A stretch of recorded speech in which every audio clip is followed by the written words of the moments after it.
said, and a lot of people, many Muslims consider Islam like a way of life, not necessarily religion. And like, as all these religions have the same like principles of kindness and peace, or what we preach as well.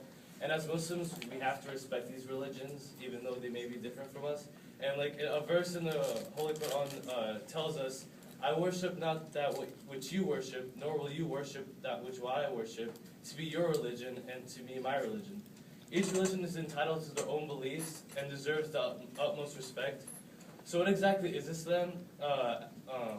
See, Islam has like 3 levels. It's called Islam, and then Iman, and Ihsan. And then the bottom part, Islam, is what a lot of you have learned in maybe history. The 5 pillars is declaration of faith, prayers, charity, fasting on Ramadan, and performing Hajj, the pilgrimage to Mecca.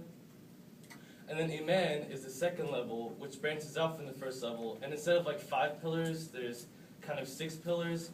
And it consists of believing in the oneness of God. And we believe there's only one God. And God's Arabic name is Allah. And it's literally just like an Arabic name for God, because it's translation. And then there's no separate entity. There's no sons, daughters, or partners associated with him. He doesn't need help from anyone. Another pillar of that are believing in the messengers, and they also include Jesus, Moses, Abraham, Muhammad. And you usually think that in Islam, the main prophet is like Prophet Muhammad, but the reason why we bring so much attention to him is because he's the one that Allah brought the revelation of the Quran to him as the last complete word of Allah. But prophets such as Jesus and Moses are just as important, because in their time, when they preached, they're just as important to that generation as Muhammad is to our generation as well. Peace be upon him. And we also believe in the books, and we also believe that the Bible and the Torah were sent down to people, which is why we call Christians and Jews Ahl al-Kitab, which is called people of the book, and we'll get to that later if you have a question. We also believe in his angels, the day of judgment, and the belief that whatever happens to you happens for a reason, and we can also get into that later. And lastly, Ihsan. It only consists of one thing, and essentially what it is pure belief that you worship Allah as if you see Him, but although you don't see Him, He sees you. So you're basically worshiping Allah and constantly remembering Him wherever you go and whatever you do. So unfortunately, many people take Islam the wrong way. The way media portrays Muslims causes people to think of Islam as a religion of terrorists, when in fact it's a religion of peace. Like the phrases Islamic terrorist or Islamic Al-Qaeda are like oxymorons. They don't go together whatsoever. The Prophet Muhammad, peace be upon him, once said that if a person kills a person, it was as if he killed a whole nation. And if a person saves another person's life, then it will be the same as if he saved a whole nation. So like to us, like you just don't kill for whatever crazy reason. And that's just not promoted in our religion. And also, suicide is a very big sin, and it is not allowed whatsoever in our religion. In fact, like, suicide is essentially equated with murder, and you don't go to heaven for committing suicide, even if it's in the form of jihad, which I'll get into later. That's a sin. It's not something that you do as a good deed. And so let's go on to what the phrase jihad is. And jihad has been misinterpreted on so many levels.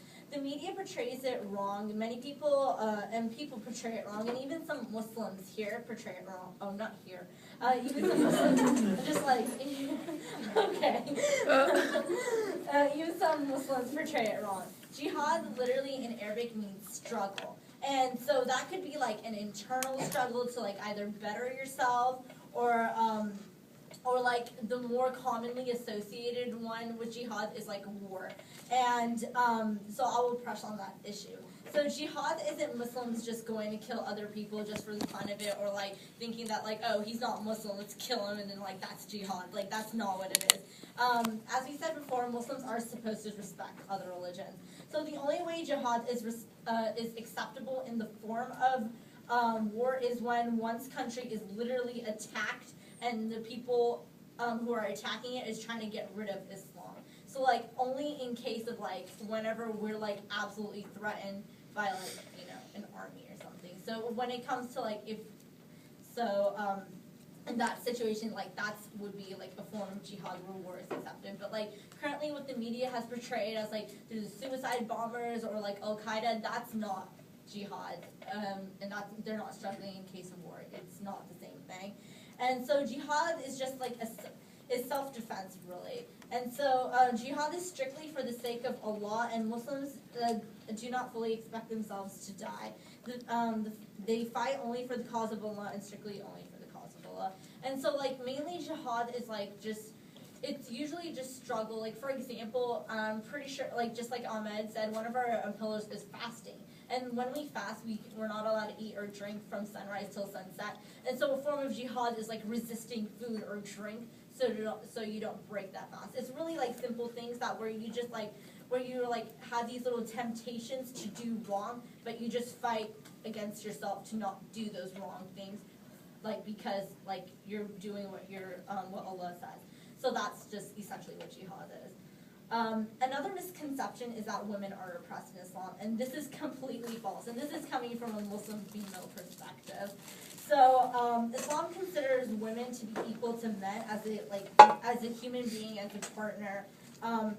Through Islam, women have many rights, such as like the right to education, property, choosing their own marriage partner, and the conditions of the marriage, having an occupation, earning wages equal to man, and like remaining as an independent entity from their husbands. And there's so many more, but I don't want to take up the whole time.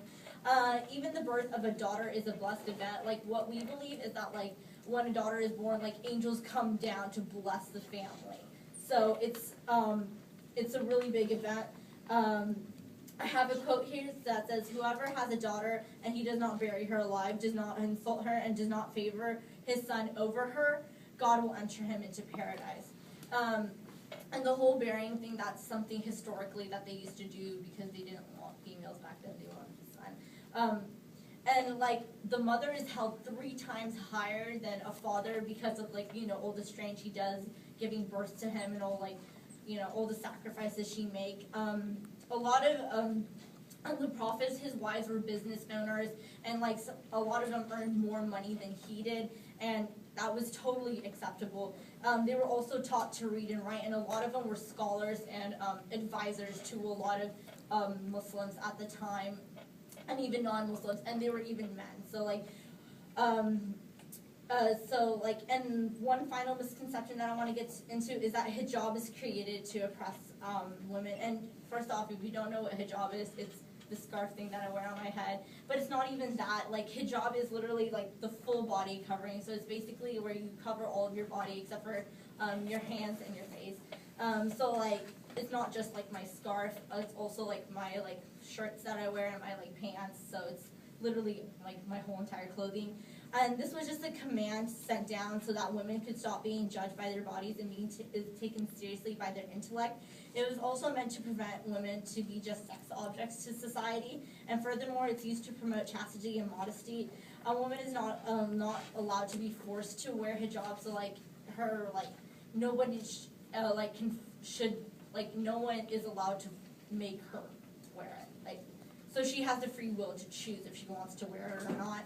And often women who don't cover their head still practice some form of hijab by either choosing to cover their legs all the time and choosing to cover their arms all the time in normal clothing. So and it's not meant to be used as a tool to put women in subjection to men, but rather help them rise to equality by using their intellect and